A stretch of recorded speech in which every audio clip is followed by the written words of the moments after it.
Assalamualaikum warahmatullahi wabarakatuh. Izin memperkenalkan Ibu, kami dari kelompok KRL yang beranggotakan 3 orang dengan NPM 6325121. Perkenalkan, nama saya Lutfi. Lalu ada di sebelah kiri ada teman saya. Saya Kesafri dan Pratama dengan NPM 603251118. Oke, dan saya Reza dari NPM-nya 603251138. Nah, pada kesempatan kali ini kami akan menjelaskan tentang transaksi dari keuangan dan akuntansi dari data soal tentang perusahaan dagang wirawiri menggunakan konsep perpetual. Dan yang pertama akan dijelaskan oleh saya terlebih dahulu. Nah, di dalam soal diketahui bahwa perusahaan dagang wirawiri mempunyai saldo awal kas sebesar 20 juta, yang berarti dia punya cash sebesar 20 juta. Nah, lalu untuk piutang yaitu account receivable dia mempunyai sebesar 6 juta. Lalu barang dagangan yang dimana termasuk dalam inventory dia mempunyai 10 juta di awal, dan peralatan yakni equipment dia mempunyai sebesar 15 juta. Lalu ada akumulasi pengurusan peralatan yaitu accumulated depreciation equipment sebesar 1 juta. Lalu utang usaha yakni sebesar account payable sebesar 5 juta, dan modal alias kapital sebesar 45 juta. Nah, dalam bulan Januari tahun 2011 perusahaan dagang wirawiri mencatat transaksi dari tanggal 2 Januari hingga tanggal 27 Januari, yang dimana untuk membuat siklus akuntansinya pertama-tama kita harus membuat general journal itu dulu. Nah, bisa dilihat dalam video. Ini adalah general journalnya seperti yang diketahui dalam soal. Dalam keterangan transaksinya itu adalah tanggal 2 Januari dia membeli perlengkapan secara tunai dari toko Merpati. Membeli secara tunai berarti dia menggunakan uang cash, yang dimana dalam normalnya cash itu di debit kan, tapi karena pengeluaran berarti simpan cashnya itu sebesar 750 di kredit. Dan kita menggunakan metode akuntansi menggunakan perpetual, bukan periodik, tapi di sebelahnya dicatat juga ada juga periodiknya, tapi kita menggunakan yang perpetual.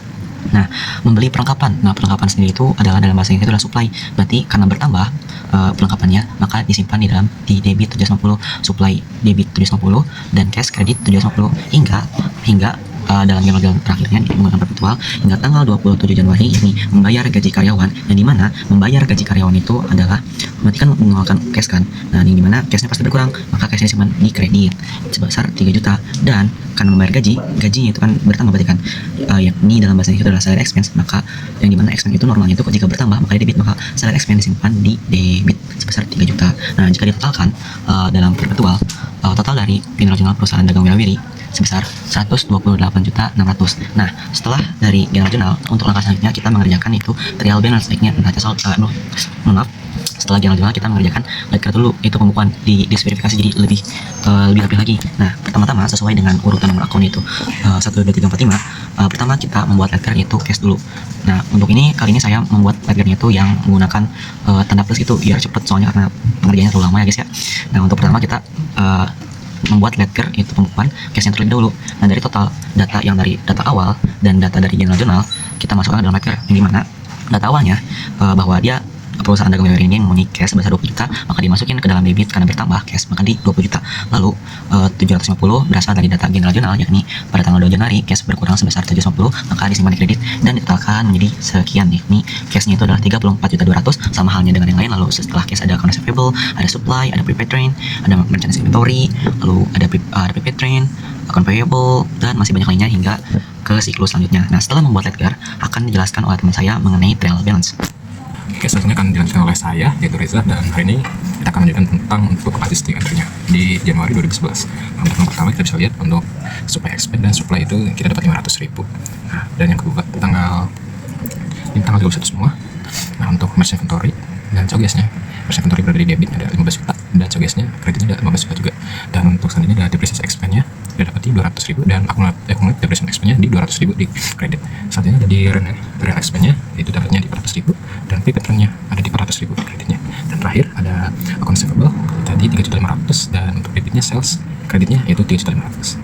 Untuk selanjutnya kita akan lanjut untuk ke jurnal selanjutnya. Oke, selanjutnya kita akan lanjut ke jurnal adjusted trial balance. Untuk cashnya kita dapat di 34.200.000 ini hasil dari sini, kita pindahkan ke sini. Dan selanjutnya adalah account receivable yaitu 16.500, dan ditambah 3.500 hasilnya 20 juta. Dan selanjutnya ada supply 750 dan 500, dibagi hasilnya 250. Selanjutnya ada prepaid train 1,2 dan 400.000 hasilnya 800.000 di debit. Selanjutnya ada di equipment ada di 25 juta, kita langsung masukin aja ke sini. Dan selanjutnya accumulated depreciation equipment ada di 1 juta, karena ini nggak ada apa-apa langsung masukin aja 1 juta. Dan selanjutnya ada merch inventory ya 3.700.000 ditambah tambah 15 juta, 19.700. Dan selanjutnya adalah akun depresiasi expand. Bentar ya. Nah, untuk selanjutnya ada akun depresiasi expand, jadi 200.000. Nah, kita tinggal masukin aja ya.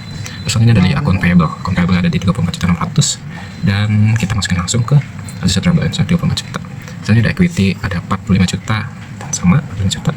Dan selanjutnya salesnya ada 35.500 dan 3.500, hasilnya 39 juta. Dan sales diskonnya dapat 600.000, dan revenue-nya kita ada 500.000, dan COMS atau COGS ya ada 31.300, dan dikurangi 15 juta, hasilnya 16.500. Dan selanjutnya adalah supply expense ada 500.000, depresiasi expense ada di 200.000, dan rent expense ada di 400.000, utilities expense ada di 150.000, dan terakhir salary expense ada di 3 juta pas. Ini adalah hasil dari adjustment trial balance, hasil penjumlahan dari trial balance dan adjusted interest. Kita samakan debit dan debitnya ditambah, dan jika ada debit dan kreditnya kita dikurang hasilnya. Mungkin selanjutnya akan dijelaskan oleh Esaf. Selanjutnya laporan income statement. Yang pertama ada sales, langsung dimasukkan sebesar 39 juta, dikurangi sales diskon sebesar 600.000. Lalu didapat net sales sebesar 38.400.000. Kemudian dikurangi lagi oleh COMS sebesar 16.500.000. Setelah dihitung mendapatkan gross profit sebesar 21.900.000. Lalu input expense, supplies expense, delivery expense, rent, utility, dan salaries sebesar 500.000, 200.000, 400.000, 150.000, dan 3 juta. Dengan total expense 4.250.000. Setelah dikurangi dengan gross profit didapat sebesar 18.150.000, dan setelah ditambah revenue. Dan selanjutnya adalah laporan perubahan modal.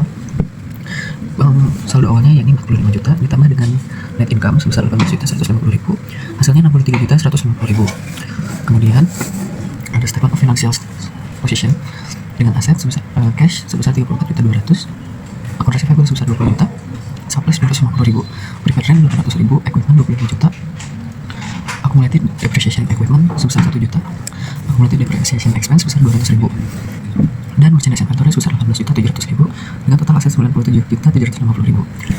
Liability ini akun payable sebesar 34.600.000 dan equity sebesar 63.150.000. Setelah di total liability dan equity menjadi hasilnya 97.750.000. Dan closing interest. Untuk menutup akun pendapatan, kita masukkan sales dan revenue di debit sebesar 39.500.000. Kemudian di kreditnya ada sales diskon 600.000 dan income summary 38.900.000. Untuk menutup akun kode 5 dan 6, ini ada income summary di debit sebesar 20.750.000. Cost of merchandise sold 16.500.000, supplies expense 500.000, depreciation expense 200.000, rent expense 400.000, utility expense 150.000, salaries expense 3 juta, dan yang terakhir untuk menutup akun laba rugi, ini income summary di debit sebesar 18.150.000 dan return earning di kredit 18.150.000. Mungkin cukup sekian untuk penjelasan mengenai transaksi dari perusahaan Wirawiri. Dan mohon maaf apabila ada salah kata. Wassalamualaikum warahmatullahi wabarakatuh.